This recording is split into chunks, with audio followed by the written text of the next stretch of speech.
Hi, my name is Mike, and I'm here to read a comic. And today's comic is The Incredible Hulk, issue number 187, dated May 1975. This was when I was in my prime Hulk reading era, I guess, so to speak. Most of the issues during this time were still being drawn by Herb Trimpe. Len Wein was writing these, and he was writing some really good issues. This is around the era where he had created the Wolverine, but he had done a lot more than just that. I think this was just before the time that he eventually ended up being promoted to editor-in-chief. And Marvel at that time was just going through editors left and right. When you look at Marvel's business model in the mid-1970s, this company was begging to go bankrupt, but thankfully they did not. But Len Wein was one of these many editor-in-chiefs at the time, at least about a year later or so. But nevertheless, Len was writing some really terrific stories at the time. And this is one of the really strong ones here. We see that it's a return of an older villain from the Hulk, the Gremlin. I think the Gremlin had appeared in an issue or two a couple of years ago. Len Wein was one of the guys who really wanted to bring back a lot of the older villains. Remember, the Gremlin was actually the Hulk's first, I guess you could say, superpowered villain. And he apparently was supposed to have deleted himself from the census. But nevertheless, you know that death in comics is not forever. We see the cover. The cover's a pretty good one. We see that the Hulk is down. He's here. He's like gasping. He's grabbing onto his heart, sort of like the way that Red Fox would do on Sanford and Son. Esther's gonna be here. Elizabeth, I'm coming, honey. And he's out for the count, and we see the Gremlin. He's kind of lording over him, while the Gremlin's minions, who are these armed individuals in these like metal spacesuits, they have an espionage team led by General Ross, Clay Quarterman, Gabe Jones. And they look like they're about to be executed, with the Gremlin saying, "I have slain your emerald monster, General Ross, and now my super soldiers shall slay you." Dun, dun, dun. So we're going to get into the comic. So I'm going to go right into the comic, take a look at the creative team. Len Wein, he's the writer and the editor. He was, again, simply because Marvel was so, the editorial was so stretched out. Len Wein was actually given the opportunity to edit his own comics. It's fine. He ended up being editor-in-chief, so they clearly trusted him. And I had talked about him earlier. He was writing a lot of good stories at this time. The art team is Herb Trimpe and Joe Staton. I think Joe Staton at this time was new to Marvel. I think he had started off in Charleston doing romance comics, and eventually he moved on to Marvel. That was the whole thing, is that if you wanted to break into comics, you could go low rent and go to Charleston Comics. And that's the route Joe took. And we see Glennis Wein as the colorist, and Artie Smelnick is the letterer. And we are told this story is, there's a gremlin in the works. And apparently what's going on here is the aftermath of the previous issue. That's when the Hulk had fought an opponent called the Devastator. And despite, that kind of powerful name, I think he only lasted one issue. So anyway, there was this big fight in the Hulkbusters military base. And apparently the Hulk and the Devastator, they just absolutely wrecked the place. And we see Bruce Banner here in civilian clothing, and General Ross is talking to him rather calmly, because apparently what had happened in the previous issue is that the Hulk had transformed from being the Hulk back to Bruce Banner, and apparently this change is staying. For some reason, this change seems to be sticking, rather than in previous issues where the Hulk, Bruce Banner would transform into the Hulk in a very erratic way. Now he's standing here, and basically is that the base is so devastated that General Ross doesn't really know where to start. This is how bad the damage is. And Bruce Banner, of course, he says, yeah, I understand what you're saying in the page.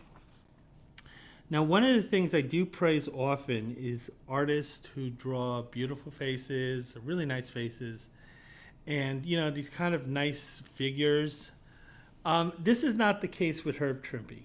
Even though I love Herb's work, because it's very specific to an era. And it's very specific to an era that me and other Marvel fans who are buying the Hulk remember fondly. But nevertheless, Herb did not draw great faces. And Bruce Banner here looks really creepy looking. This is like the drunk Santa who wants to have the little kids on his lap. That type of creepy. And there's a couple other faces I recall going through this comic where they just look flat out creepy. But nevertheless, Herb Trimpe, he was a guy who he captured an error. I'm going to say that. So anyway, Bruce Banner, because he rarely remembers much of when he's the Hulk, so he's kind of impressed here with the damage that his kind of alter ego was able to kind of create. So here, Len Wein's kind of doing a little bit of a callback to the previous issue. That's something Jim Shooter liked. Jim Shooter liked, and I think it's Stan Lee who may have told him this, that, treat every issue like it's some kid's first issue, because it is. And so if there was a reader who, was not following what was going on in the Hulk, Len Wein is kind of doing a backdoor way of kind of keeping that reader up to date. That's something Jim Shooter really liked. And we see here that General Ross is talking to Bruce about the fact that this transformation is sticking.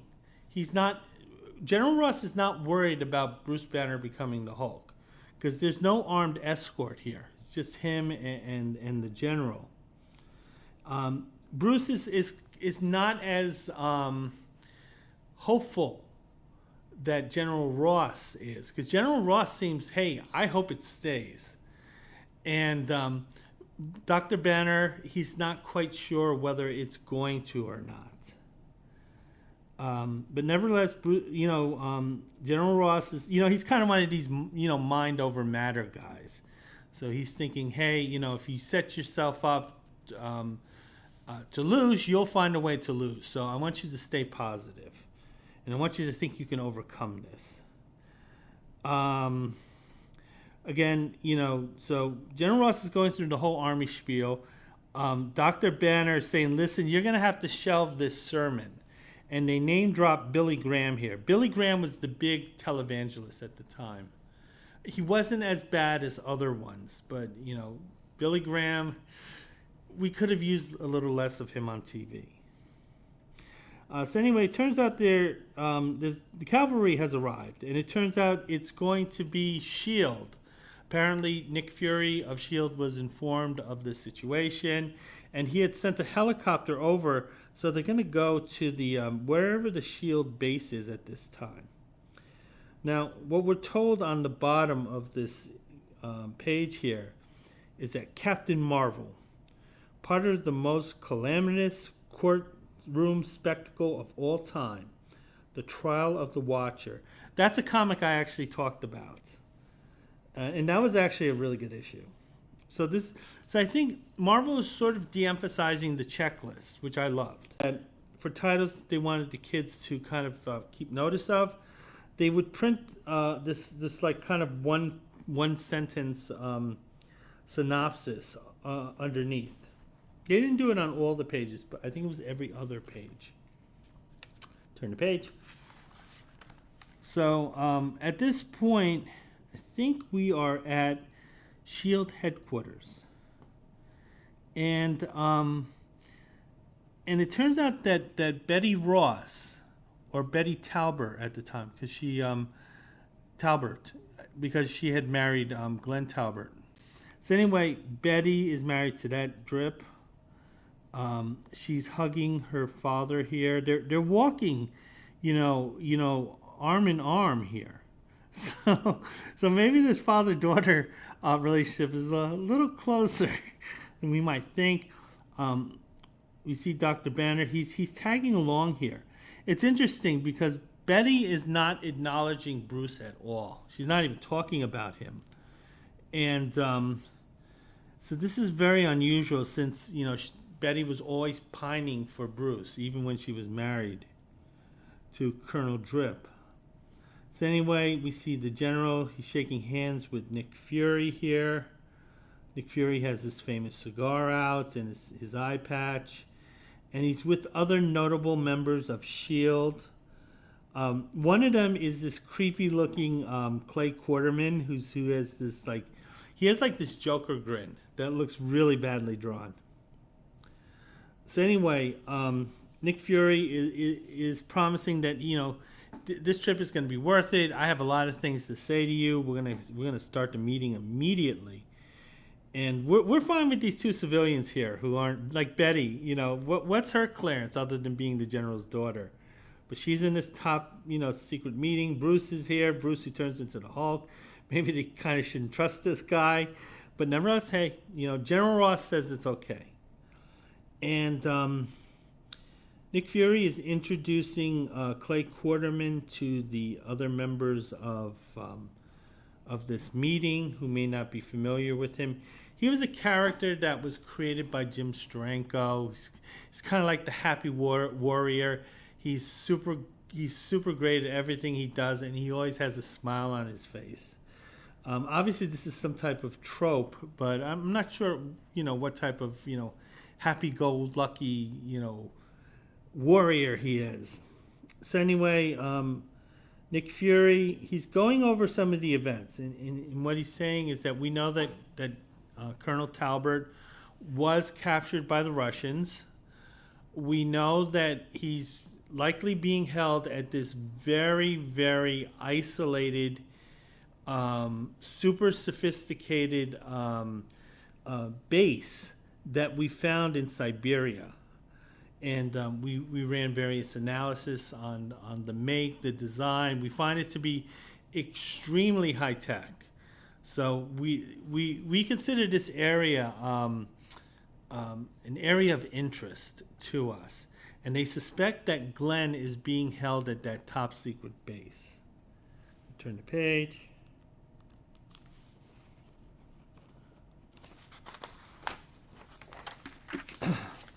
And we see an ad. It's for Mego. Those are the dolls. I loved them as a kid. I think I had maybe 2 of them.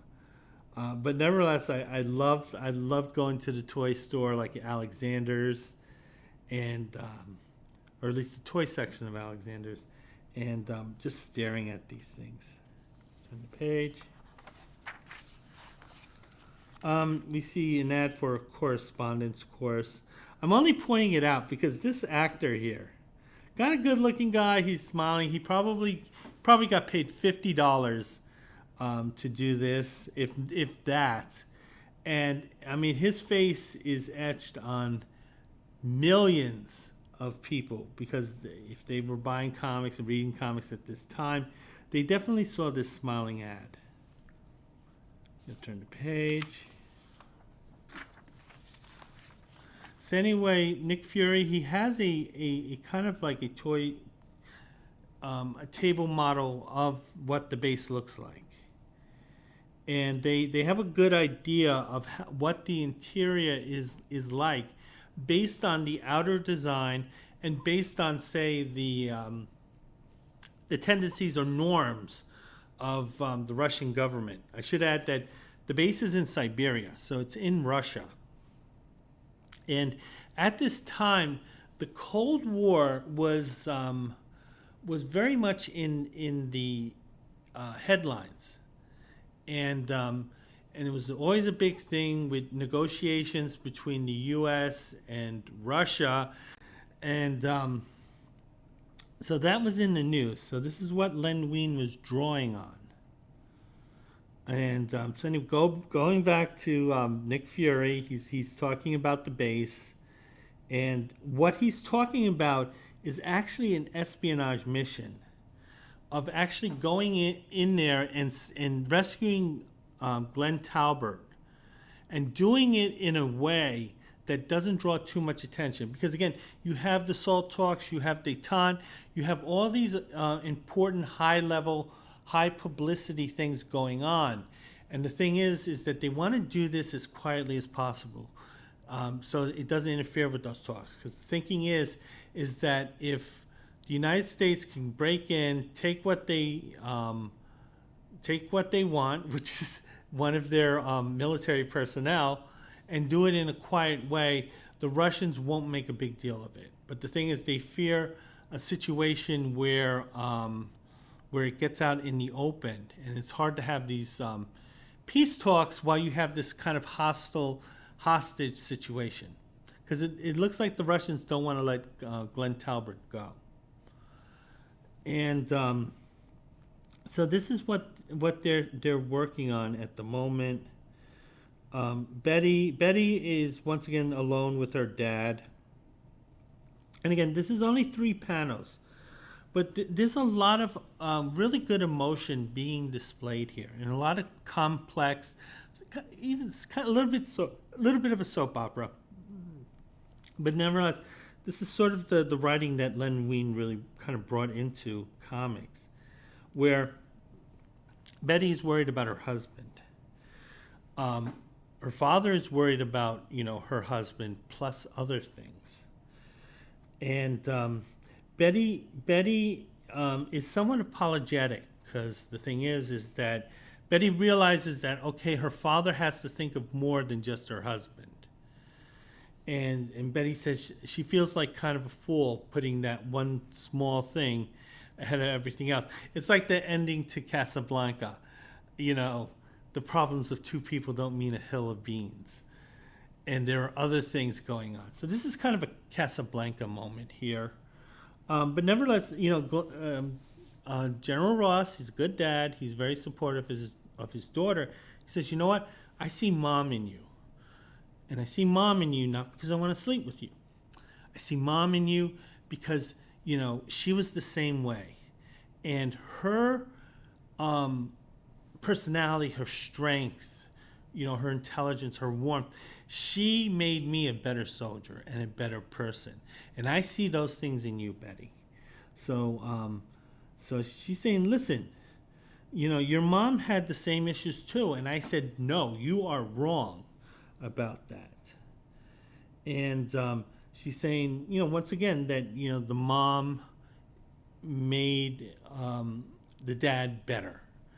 And the daughter, she's showing her mom there. So, so that was a nice little father-daughter moment. Turn the page. Oh, one thing. We're being told here that on the planet of the apes, an innocent daydream becomes evolutionary's nightmare.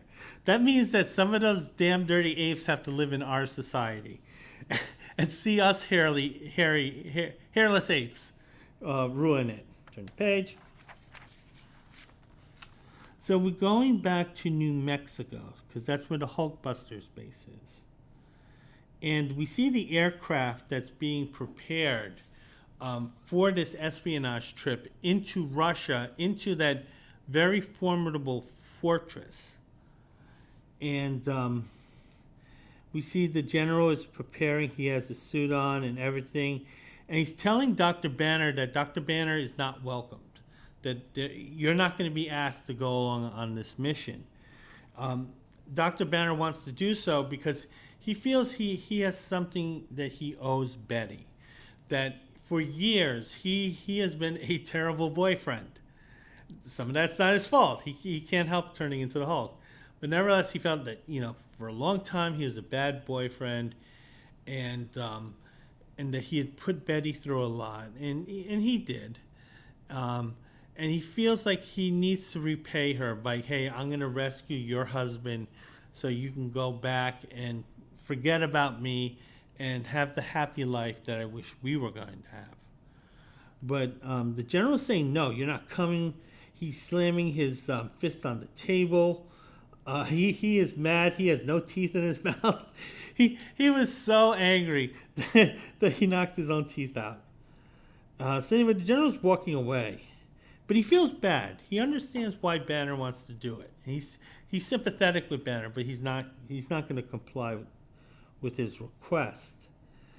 Dr. Banner saying, Is it really over? We'll see about that, General. We'll see. So here, he kind of looks like that murderer Richard Speck. So again, Herb is drawing some kind of creepy characters here. We see General Ross. He's meeting up with the SHIELD contingency because the general is the only military man going on the mission. It's really going to be under the umbrella of SHIELD. And SHIELD's going to have a lot of sway in what's going on. So I think the general is running the mission, but he is somewhat answerable to the SHIELD guys. See, Alan Quartermain, oh my God, he's given that white supremacist okay salute. Maybe he thinks the general's with Hydra. And we see he has that forced smile, which is, again, kind of creepy. Turn the page.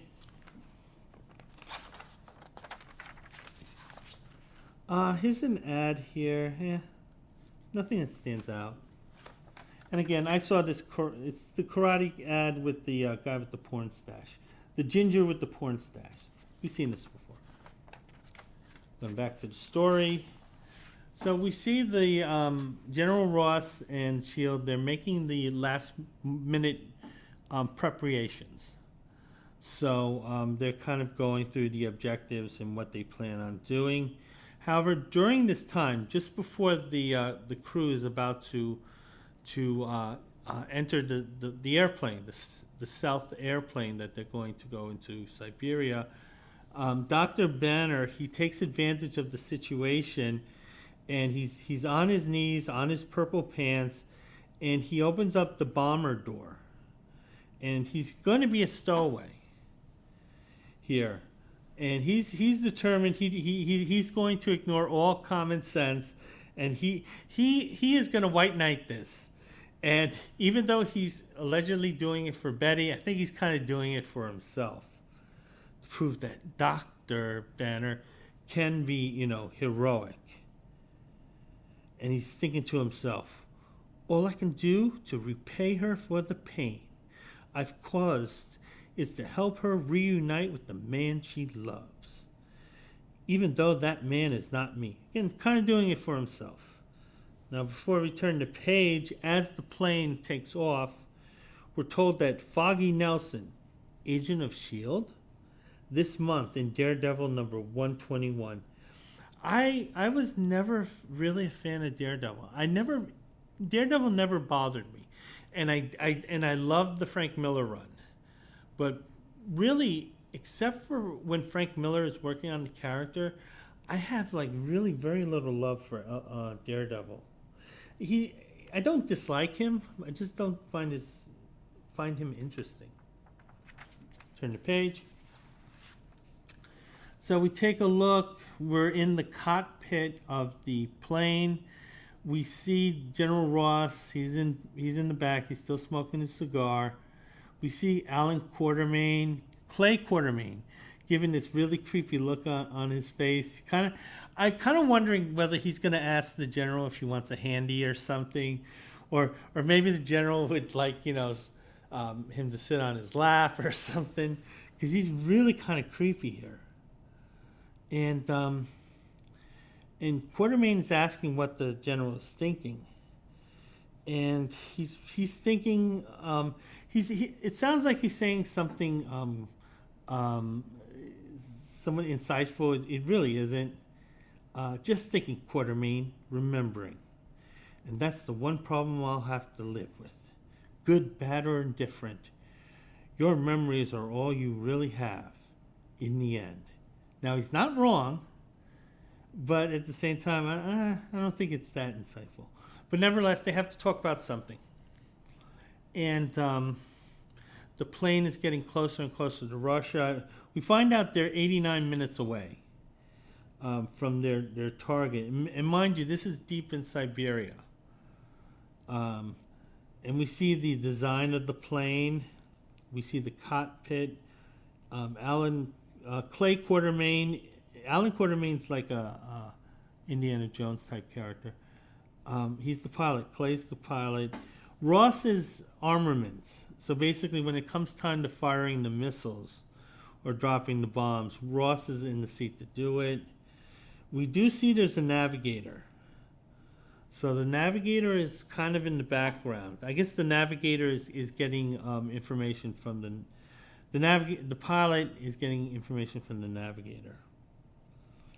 And we see that there is a radio man, and under and above the radio man, there's actually a rest area. So they put this little rest area, so in case there's a crewman who has nothing to do or waiting for his shift or needs to relax, he can just kind of lay down in this bunk bed. And then they show the bomber, the bomber department, and we see Dr. Banner's there. So if they have to drop bombs here, Dr. Banner, he's going with them. General Ross, he's monitoring the radar, and he sees something. He sees a couple of planes coming at them. 2 bogies at 5 o'clock. I'll patch into the laser sensor scan and see if I can get a make on them. And it looks like they're 2 drones. I don't think the word drone was used at the time, or it was a new word. And Len Wein wasn't familiar with it, because he doesn't call them drones. He calls them robot interceptors, but they're drones. So on one hand, Len knew he knew the design of the future, but he didn't know how to name it. And I'm going to turn the page. And we see another ad. There was a lot of these ads in these 1970s comics. I talked about why that was the case. You can see another ad. This is for Grit. This is a full-page ad for Grit. I think when the Marvel companies started seeking out more advertisers, because that's where they actually thought that's how they were making their money, from advertisements and not sales. That's how magazines make their money, but it doesn't work for comic books. It's always the comic book sales that are the profit maker. But here, I guess Grit, they changed the ad thing. Maybe Grit can afford a full page ad, and this is what it is. I'm not sure if anyone's clamoring for Grit or that 9-cent profit. So basically, what they're telling you is that if you sell, this Grit newspaper for a quarter, you get to keep 9 cents of it. I would have been like, that's a ripoff. Turn the page. That's how stupid I was at the time. And then we see our supervillain unveiled, and it's the Gremlin here. And oh boy, this face and those teeth. It doesn't matter if you rule the world. You're still gonna wake up to that mug. And we see the Gremlin's feeling pretty confident at this time. This is the one thing that stood out, how confident the Gremlin was. Anyway, he knows that S.H.I.E.L.D. is coming. And he was the one who kind of sent the drones after the stealth plane. But the thing is, because S.H.I.E.L.D. also knows this at the point, they're going through defensive maneuvers. Similar to how, the USS Enterprise would. Quartermain notices These drones are pretty formidable, and we're staying out of their range, but just barely. And we're going to need more speed than anything else. And I have to lower our weight distribution. And what he does is that he starts opening the bombardier compartment, and he lets go of some of the bombs going on. It's a little dangerous there, even though there's nothing around. Still, you don't want to be caught bombing another solvent nation. But nevertheless, the bombs do fall. So the plane weighs a little less. However, one of the things that falls is, of course, Bruce Banner. And he's struck by this because he's like, what the hell's going on here? Again, Bruce didn't think things through. We see here that there's the final confrontation between Dracula and Quincy Harkin on sale. I was an on and off reader of Dracula. I do enjoy the Gene Colan artwork. I really loved it in the late 70s. So anyway, we see that that the drop in weight for the Shield stealth fighter is enough to allow them to keep out of the range of the drones, because the drones are still following the jet, but the jet is just able to escape being hit by them, because these drones they're on a suicide mission. So anyway, Dr. Banner, he looks like he's crying. He looks like an alcoholic, and he's been told final round. During this stressful time, he of course transforms into the Hulk. At this point, Hulk doesn't know exactly what's going on, but he knows he's in a bad spot because he was just dropped from a jet plane. And the Hulk comes crashing down to the ground. But his reflexes are such that he is able to sort of brace and kind of fall down in a dignified way. So he's not falling to earth flat on his butt. He's at least going to be standing up here, and he'll retain a little bit of dignity. Although he's going to feel this fall. And turn the page. So anyway, we're looking inside of the jet. The Shield jet, and again, it's all about escaping the drones. But the radio man has noticed something different. He notices that they're being monitored. So apparently, he discovered that there are certain, wavelengths that were focused on the jet, and he's saying, "Hold it, I've seen this stuff before. This looks like wavelengths that are associated with." Monitoring someone, I guess someone would know if you're pointing, say, a spy microphone at someone. I'm sure there's a way that person would know that there's this device being pointed at them simply because of the waves that are generated. Gremlin, he's watching. He's treating this like the Super Bowl. He feels the Jones. His drones have basically checkmated the Shield people. However, he as happy as he is now, suddenly because of an interruption, like there's a fog that came by that interrupted. So the Gremlin doesn't know at this point what happened, and it turned out that Shield actually beat the drones. The drones, as all three, the Shield. Jet and the two drones are heading to the ground. The Shield jet at the last moment was able to turn and kind of skim the surface of this Russian tundra. So the jet was able to skim, to turn enough to skim the surface. Meanwhile, the two drones, because of their momentum, they went straight into the ground. So the drones are not a problem at this point. The jet also has this technology, which does exist now, and it's existed for a few decades, where the plane could make a vertical landing. So rather than going through a kind of a runway thing, they do this vertical helicopter-like landing, and they've reached the tundra. Now, before I turn the page, Marvel's telling us that giant-sized Marvel Triple Action 1 is coming out, and there will be reprints from Daredevil, The Avengers, and Doctor Strange. I was reading Marvel Triple Action at this time, even though it was going through the Don Heck era, and that I have to admit that was kind of hard to read. So while there are some issues of Marvel Triple Action I do have fond memories of, and I do have a little bit more fondness for Don Heck than for other comic book readers. Nevertheless, sometimes it was hard reading those Don Heck issues of the Avengers. I'm not gonna lie. Turn the page.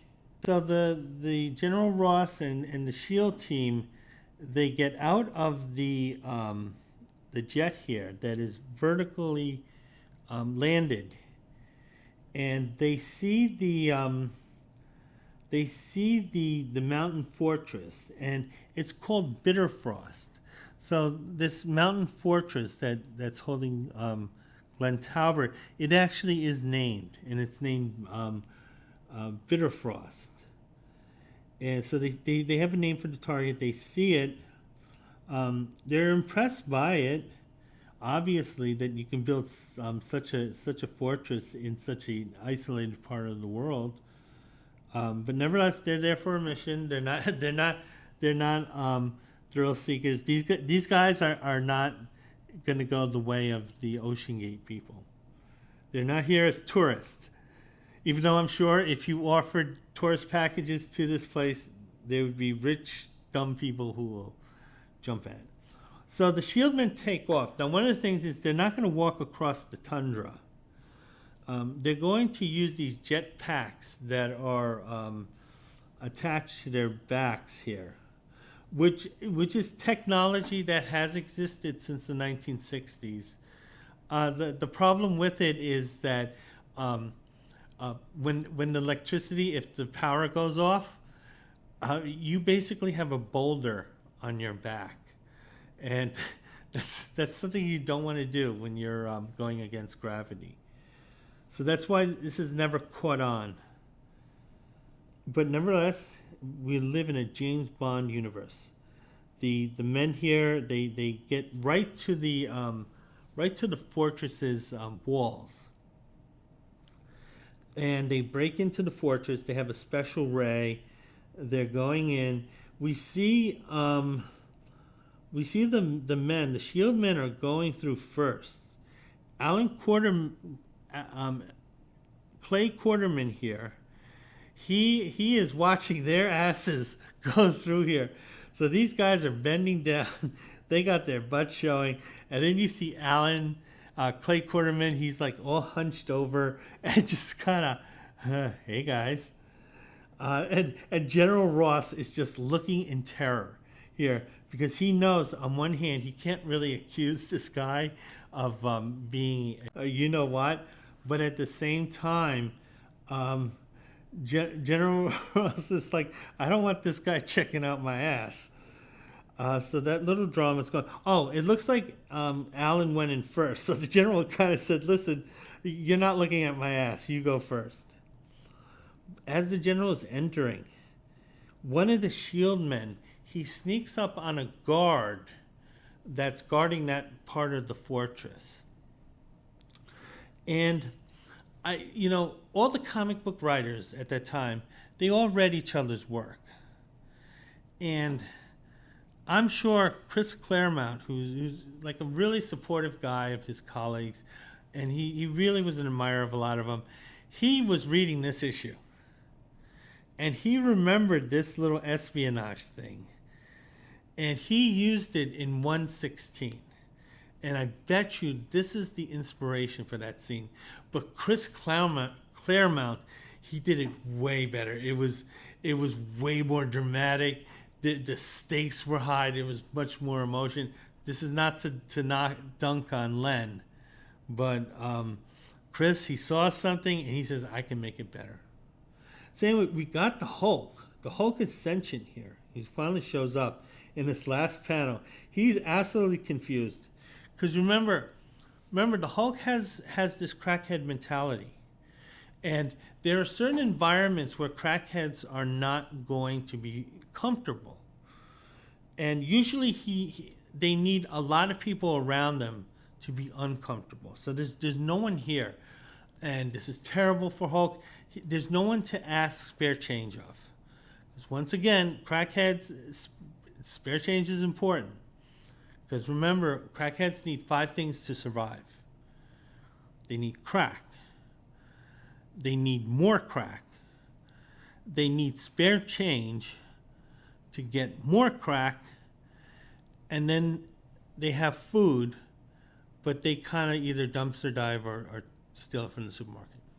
So once again, Hulk is out of his league here. By the way, that was all joking. Turn the page. So we see the Hulk here. Again, he's looking creepy. He's thinking that, hold it, that's a building there. And building means people. And people means spare change. And spare change means more crack. So this is what's going on in Hulk's head here. And he says he doesn't want to fight. You know, the Hulk's weird because on one hand, he wants to stay away from puny people. But when he's put in a place that he's totally isolated, he absolutely hates it. And then he whines that there are no people around. But nevertheless, the Hulk is determined to enter the fortress. We see General Ross and S.H.I.E.L.D. They're already in the fortress, including Clay. This looks to be a 5-man operation. General Ross and the 4 S.H.I.E.L.D. guys. As they're heading toward the cell where Colonel Tauber is being held, and they know the cell that he's being held in. They come across a large contingency of fortress guards. So they're worried about this because they need to get past these guys as quietly as possible.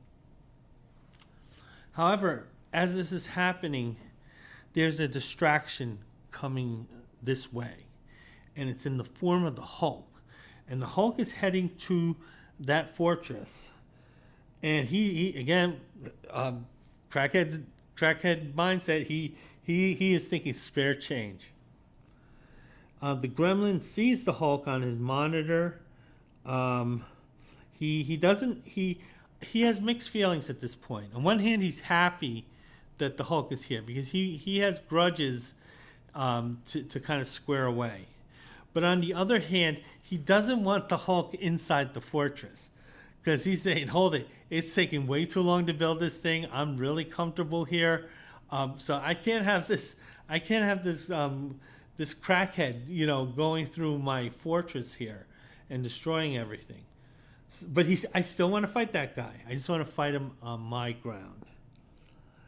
So the thing is, the Gremlin is sending his henchmen, his guards, out to battle the Hulk to keep him from going inside.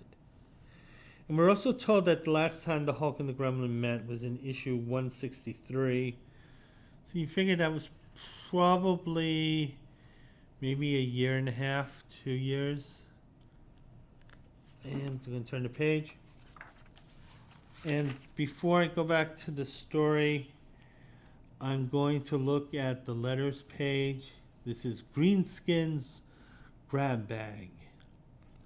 And the first letter is a very complimentary one, saying that Hulk issue number 184 was really good. And it's hard for me to say how great this issue was because it's just so perfect.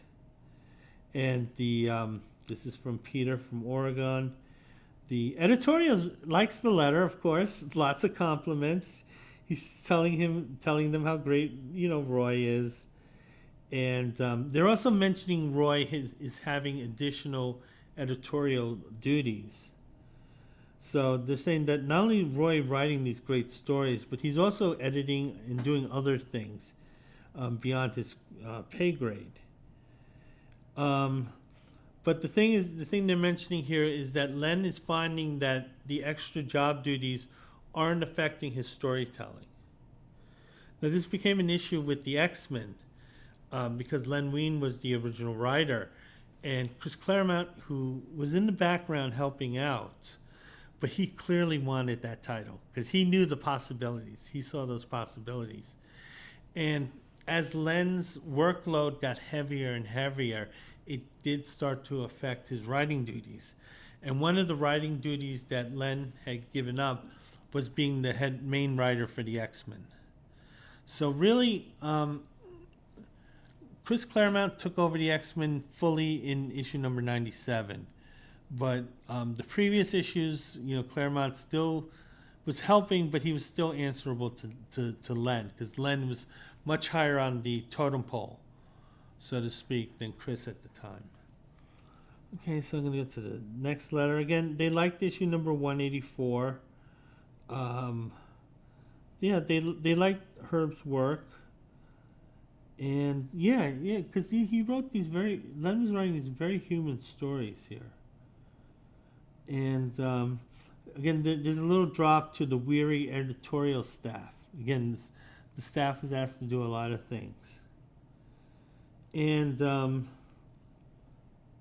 they're talking about, issue number 183, 184. That's when they fought the electrical monster.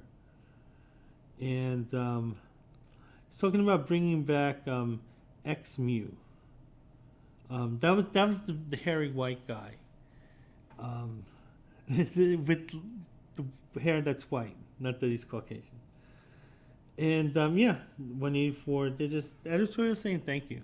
Thank you for appreciating our work. Because goddamn it, we're fucking tired. Fucking Marvel's not paying anyone. Turn the page. We see the subscriptions. It's really amazing how many titles they're offering. Yeah, I didn't count it, but it looks like they're offering like literally 70, 80 titles here. This also includes the giant sizes, because they had they did have a plan for the giant sizes. I love the giant sizes. I think they only lasted maybe a year and a half. And that was obviously because of economics. So it was kind of weird that they were offering subscriptions to giant size, since comics were so sensitive to the volatility of the economy at the time. Because remember, there was the oil crisis and inflation was growing, and there were a lot of things affecting prices very quickly. And it was tough to commit to saying, hey, we're going to get you these giant sizes for a full year. And then they were like gone. Subscriptions were like $3.50, and they also had the magazines that had different rates. Turn the page. I am going to take a look at this ad. This is an interesting story. This is Count Dante. Despite his somewhat ethnic looks, this is actually an Irish guy.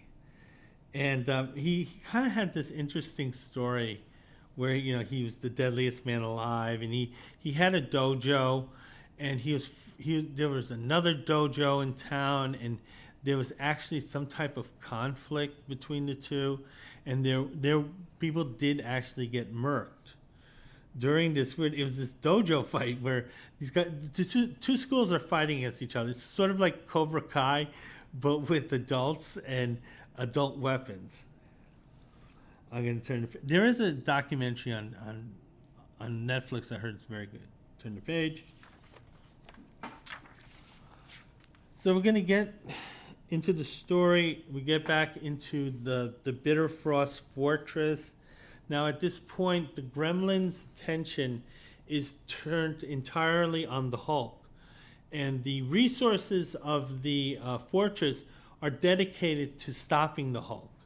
So right now, it's been there's a lot of clear room for General Ross and his espionage team from S.H.I.E.L.D. To get in. and they finally reach the cell. And this is the cell where they find Colonel Tauber. Now, Colonel Tauber is a little worse for the wear. One, he looks a bit thin. Two, he kind of looks like Cornelius from Planet of the Apes. So I'm not sure. Maybe Russia was conducting experiments on this guy, those illegal experiments, and but nevertheless, he looks he looks like he's wearing during when Chairman Mao was running China. There was this one uniform look that every person had to abide by, and that's what this suit looks like. And that's that might be what the artist was thinking. But we see General Tauber. He's very he's acting very disoriented. So he's very disoriented. He's kind of like he's saying words, but he's not making sense. Even the simplest things seem to be beyond his grasp. General Ross is noticing this. He's saying, "Listen, try to focus on what's going on now. We kind of know that your head's a little messed up at this moment, but you'll snap out of it." And see Clay, he's saying, "Listen, we need to get out here right now." And he also noticed that there is an alarm that's being set off. Now what's going out? Excuse me. Now what's going on outside of the fortress is this huge battle royale with the Hulk versus the Gremlins henchmen here. And there's a great deal of firepower being brought here.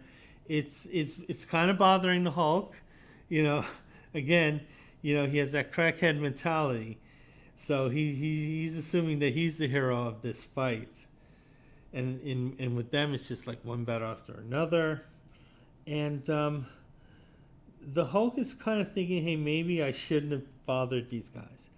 What we're told underneath, and I forgot to look at some of these. Brother Voodoo lives in Tales of the Zombie, number 10. So they wanted the kids to buy that more expensive comic book. Turn the page. We go back to the Gremlins' point of view. He's totally acting like a James Bond villain, being melodramatic. He's also insulting his henchmen here. You simple-minded fools.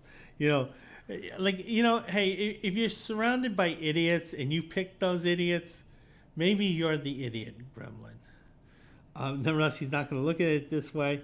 The weird thing about the gremlin here is, other than being super ugly, we haven't seen any actual superpowers from him. Though presumably it's because of his greater intelligence. He's so dangerous. The gremlin, he's blaming his henchmen for the weapons that they're using, saying, hey, none of those guns that you're firing are affecting the Hulk, so that must be your fault, because don't blame me for bringing these guns in. The gremlin is a bad boss. He blames his employees for his screw-ups. The Hulk, once again, crackhead mode. He takes a huge boulder, again, thinking of that sweet, sweet crack, and he throws it at the walls of the fortress. And the boulder goes through the wall and into the fortress. So at this point, the fortress has basically been breached. At this point, it's just simply a matter of time for the Hulk to climb up the cliff and to walk in. Hulk is talking about how unfair life is, which is the crackhead's credo.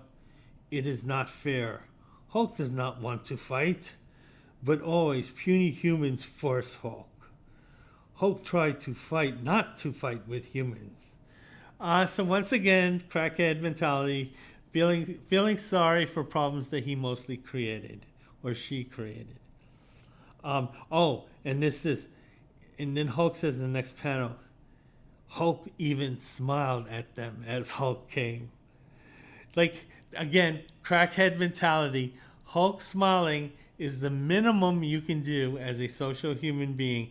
And yet, he wanted maximum reward. And that's the same thing with a crackhead. They want to do the least amount possible and get the most from you. So anyway, the Hulk, he takes fists. He's a powerful right hand, and he slams it into the wall. The Gremlins henchmen in the fortress, they are impressed. Turn the page. I've seen this ad before. So. And I've seen this ad before. Although I always kind of remember that one with the beard. Oh, and I think there's one here with the snake. And this is Kung Fu. I was scared that they actually had sent snakes in the mail, which it is disgraceful how many animals they would send through the mail in our history. Okay, I'm going to turn the page, and we see the Gremlin. The Gremlin, he's being very melodramatic here, and he's sending out his super troopers. And his super troopers, they enforce the Gremlins' laws and the Gremlins' will. You know, they have flying suits. They're very insulated because it's all metal. They go on the offense against the Hulk. They probably have type of skeleton to increase their strength. There's a lot of maneuverability with these suits. So Hulk is swinging and he's missing, but they aren't. They're belting Hulk. Hulk is still standing, still has the Super Troopers surrounding him, but the Gremlin, he's kind of stopping the proceedings at this moment. Now, I'm going to go down. We see underneath the Kids' Night Out in Giant-Sized Man-Thing 4. It's definitely not a story for children. This, I believe, is a key issue because it's the first Howard the Duck drawn by Frank Brunner.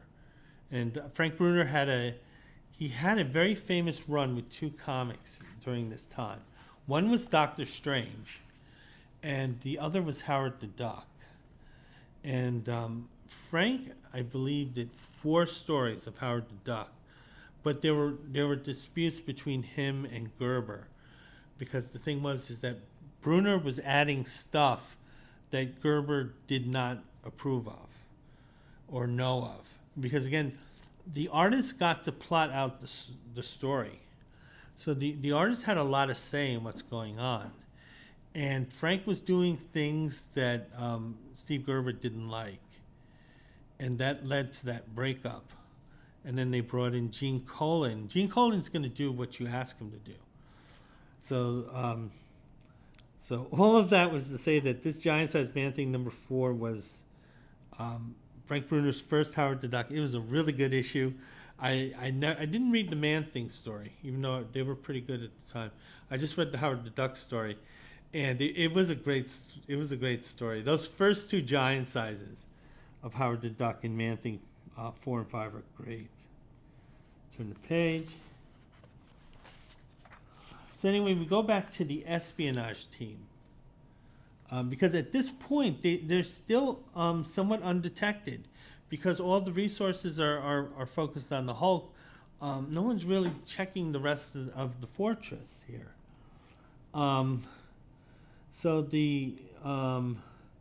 So as Clay Quartermain and General Ross are leading the team out, General Ross is still noticing that Glenn is kind of still out of it. That the general is kind of saying, you know, we're Team Glenn. We came here for you. We risked our lives for you. And damn it, you know, Glenn, we're going to see this through and you will live. And Glenn Talbert's like, okay, it's okay. It's all right. It's fine. So Glenn Talbert is clearly somehow distracted from this moment.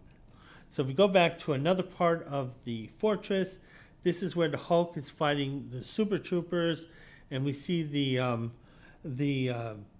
the gremlin. He's just insulting his own henchmen, calling them imbeciles and morons. But the thing is, the Hulk had already grabbed the Super Trooper at this point, and the Hulk then grabs the Trooper by both his legs, and he starts swinging him around. So the Hulk is using this individual member of the Super Troopers as kind of a club, and he's striking out against the other Super Troopers. Turn the page. Okay, going to take a look at the Marvel Bullpen Bulletins. You can see Stan Lee's soapbox. And Stan's talking about the origin of Marvel Comics. That was the best-selling book. That was a big surprise when that happened. Then we see the Electric Company here. This is when the Spider-Man shorts were showing up there. And Stan's happy about that. And then Stan's talking about Comic-Con that's going to be happening near Easter of 1975. So that's what's going on with Stan. Let's see what's going on in the office. One of the things, there was a promotion. There was a guy called John David Warner, and he had just gotten a job at Marvel, but a few months later he would then be promoted to this really important job in Hollywood. And it was strange to go from Marvel Comics to like this kind of important job. They're talking about Don McGregor and Marv Wolfman. Just some office goings on. Marie Severin, who's a great artist, she's going to be doing Crazy Magazine. That was terrible. Okay, so it's just a bunch of office junk. The next item is about Bill Mantlo and how he had married, Karen Pocock. Karen worked as a letterer for Marvel. I had spoken about meeting those two in the mid-'70s.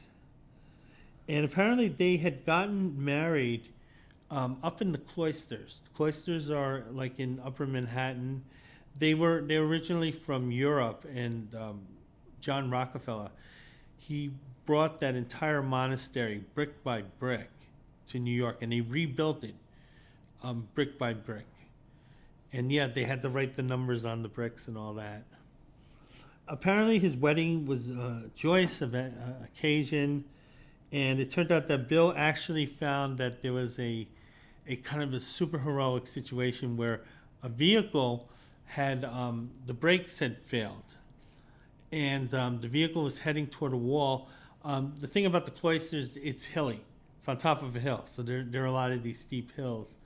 So that vehicle was actually kind of scary heading toward a wall. I live nearby. But yeah, Bill saved the day. And then they got, talking about Fort Triton Park. There was an issue of Marvel Team Up where Chris Claremont talked about Inwood Hill Park because he would visit Bill Mantlo, I guess. Another item is about John Verputten. I talked about him. He was the production guy who basically worked himself to death. He wasn't a bad guy, but he was too much of a pushover, and people took advantage of him. They're talking about Bill Mantlo maybe working on a dedicated title rather than being the filling guy. And then they're talking about Zoom. And I'm going to turn the page. Next, we have a Hostess ad for the fruit pies. I thought they were pretty good. I never had an issue with their products. This is Spider-Man and the Trap. We see Spider-Man. His spider sense is kind of signaling in advance, so to speak. And so Spider-Man, he goes into this building kind of looking for trouble here, but it turns out that there was actually a dedicated trap here for Spider-Man. So they have a super net over the window where Spider-Man's about to enter. We see kind of like this one henchman. He kind of looks like a little bit like Wolfman Jack here. And Spider-Man is captured in a spider steel web. So anyway, the evil guy here, he says that, you know, we're going to throw you in a jail cell, and we're basically going to keep you there forever. And this slow, painful, degrading death, you know, you'll have to go through, because there's no toilet there, you know, there's no vending machines. So, but the thing is, it turns out Spider-Man actually was carrying around some Hostess fruit pies in his costume. You know, on one hand, I can understand him getting maybe a little hungry during a patrol, but on the other hand, he's in that sweaty costume. Anything that he's going to have on him is going to absorb that sweat. Maybe these pies, they were in his back pocket, and somehow they kind of slid toward the center of that particular area. I mean, are you really going to eat it? But nevertheless, you know, Spider-Man offers it to this thug here, who's guarding him with the Tommy gun. This guy, he's really enjoying it. He's really eating it. So he goes for the deal. You know, Spider-Man gives him the pie, and the guy will release Spider-Man from the jail cell. Spider-Man, he insults this guy, which he deserves, calls him a lunkhead. And he said, I knew you couldn't resist that stuff. That stuff is like sweet, sweet H to you. And Spider-Man says he's going to take care of the boss man later, which was like the Marvel Office credo, because at this time, everything was, we'll take care of it later. And he's saying, yeah, she eat some Hostess pies. Like I said, I enjoyed these. I think cherry was my favorite by far. Turn the page. So we see the gremlin, finally back to the story.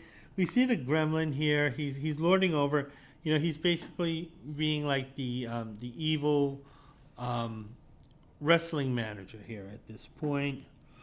Then the gremlin is saying, you might as well give up, because you have no chance against our guys. But our guys are going to go forward. So the Super Troopers are going forward here. And they're firing on the Hulk. And the Hulk is not taking this very well, and he's knocked out. And we're told down here that this is the most diabolical death plan of them all. In Spider-Man 144, The Delusion Conspiracy. I'm going to turn the page. We see the espionage team. They are leaving the fortress with Colonel Talbot here. And it looks like it's all clear for the SHIELD guys and General Ross. It looks like they're going to get out of the fortress, and they're going to fly off, and everything's going to be all good at that point. General Ross is a Second Amendment guy. You know, he's going to offer Glenn Talbot a weapon here, even though he kind of looks like one of the members of the Planet of the Apes. And he's saying, hey, Glenn, you may need this. I know you're totally discombobulated, but nevertheless, here, you should be armed. And then the general and Alan Quartermain, they're taken aback as they see that Colonel Talbot is turning the gun on them. And he's saying that I need to return you guys back to the fortress to my beloved master, the Gremlin. So Glenn Talbot was kind of turned into a Manchurian candidate at this point. And then it kind of hits the preview to the next issue, Mind Over Matter. I remember buying that issue, although I don't remember much of it. I do remember there was this weird alien creature in it. And yeah, turn the page. I'm going to take a look at this one ad with these Marvel posters. I think of the 6, 3 of them were by Neil Adams, which is amazing. This would have been so worth it to get. Turn the page. Probably get it on eBay. And that's it. So that is my review of Hulk number 187. And I hope to have more reviews up soon. Bye.